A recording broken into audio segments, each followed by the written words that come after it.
Effective immediately, I am banning Mr. Sterling for life from any association with the Clippers organization or the NBA.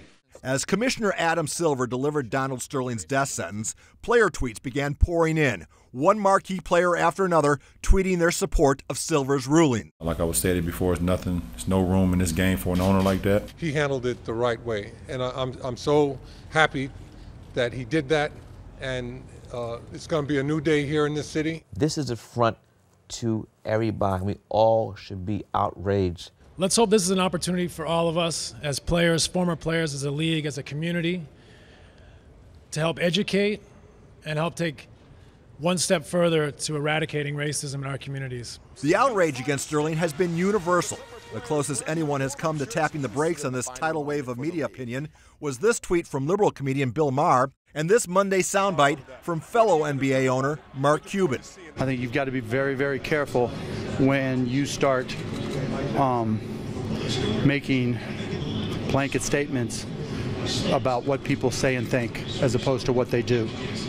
It's a very, very slippery slope. But Cuban's words of caution lasted less than 24 hours. The Mavs owner quickly joining the sea of tweets in support of Sterling's ouster. Should someone lose their team for remarks shared in private? Is this a slippery slope?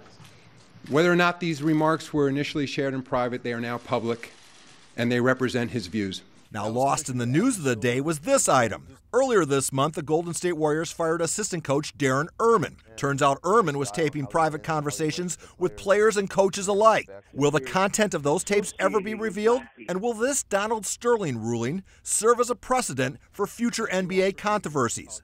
Rick Willis will have more on that subject later in sports. $1 million settlement in a lawsuit brought by the Justice Department, accusing him of systematically driving African Americans and Latinos from apartment buildings he owned. Sterling was also sued by former Clippers GM Elgin Baylor for racial and discrimination.